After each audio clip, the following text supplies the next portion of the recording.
setelah video berikut ini. Gue salah.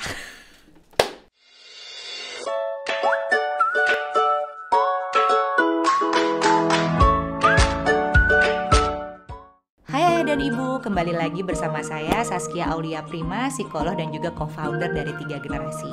Sebelum aku mulai, jangan lupa klik tombol subscribe dan juga pencet lonceng ya, supaya kalau 3 Generasi upload video bisa langsung ditonton oleh Ayah dan Ibu. Di episode sebelumnya, kita udah bahas banyak tentang gimana sih caranya melatih kesabaran bagi para ibu dan ayah selama bulan Ramadan.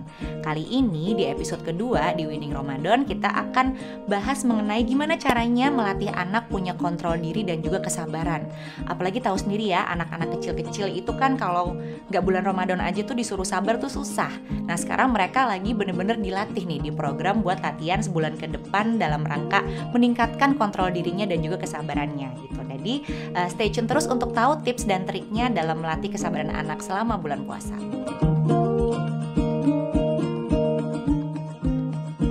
Tips yang pertama, kita bisa kenalin dulu nih manfaat puasa buat anak.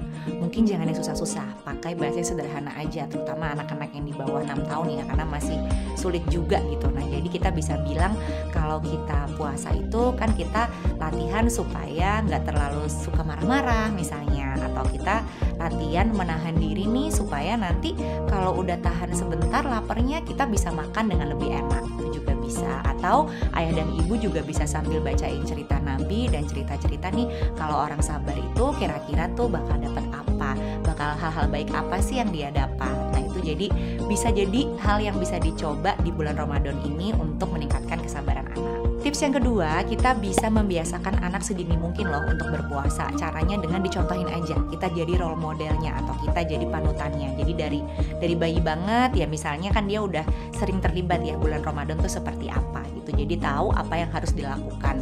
Gak usah terlalu membebani diri bahwa anak harus mulai puasa sekecil mungkin, tapi yang penting dia lihat aja situasinya. Karena anak-anak itu kan belajar dari melihat sekelilingnya juga. Jadi pembiasaan dari tahun ke tahun bulan Ramadan tuh juga penting untuk anak terlibat supaya lebih mau nih mengikuti kegiatan puasa. Tips yang ketiga, tentunya jangan paksa anak, hindari banget. Jadi biarin aja anak latihan. Kalau yang misalnya udah TK mau ikut bangun dari awal boleh, tapi nanti misalnya lapar di jam-jam tertentu ya udah buka aja nggak apa-apa. Kalau lagi nggak mau juga nggak apa-apa. Yang penting anaknya merasa bahagia dulu nih dengan kehadiran bulan Ramadan gitu. Itu udah cukup banget gitu. Jadi kalau misalnya mau mulai, oke, puasa misalnya 3 jam abis dia sahur tidur bangun lagi terus makan pagi ya nggak apa-apa. Besoknya bisa tambah menitnya atau tambah jamnya. Jadi pelan-pelan aja, jangan terlalu ditekan gitu ya. Memang biasanya kan di umur-umur usia puber nih baru bisa mulai puasa dengan lebih baik. Tips yang keempat adalah jangan lupa menyiapkan makanan yang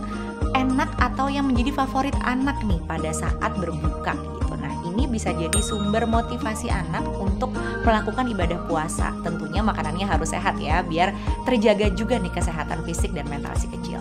Tips yang terakhir, kita bisa melakukan kegiatan ngabuburit yang kreatif nih. Nah maksudnya gimana? Jadi libatkanlah si kecil, misalnya kita main bareng. Atau aku sih paling suka nyiapin buka puasa bersama.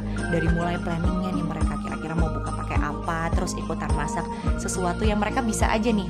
Mungkin gak usah masak makanannya, tapi proses tertentu gitu ya yang bisa dilibatkan ke mereka untuk ikutan pilih makan atau misalnya ngocok telur dan lain sebagainya. Jadi mereka juga merasa terlibat dan senang juga. Atau misalnya kita bisa bikin storytelling menjelang berbuka puasa, storytelling tentang nabi-nabi, atau mungkin juga storytelling lain yang punya hal-hal kebaikan. Atau kita juga bisa minta anak misalnya melakukan sesuatu yang punya value atau nilai baik, misalnya merawat tanaman nih gitu, menyiram tanaman. Karena kan di bulan puasa tentunya kita juga pingin dong ya mentransfer hal-hal yang baik atau nilai yang baik kepada anak-anak kita. Nah itu tadi beberapa tips dan trik yang bisa dilakukan selama bulan puasa bagi anak-anak dalam rangka melatih kesabaran dan kontrol dirinya. Kalau ayah dan ibu punya tips lain silahkan tulis di kolom komen atau bisa komentar juga di page-nya 3 Generasi di Instagram dan TikTok @tigagenerasi. Semoga video kali ini bermanfaat untuk para ayah ibu semua dan juga bisa dipraktekkan ya sehari-hari. Thanks for watching, jangan lupa tekan tombol like, subscribe, dan juga share ke parents lainnya ya, supaya nanti kita bisa lebih banyak nih berbagi konten untuk para orang tua yang membutuhkan. Sampai jumpa!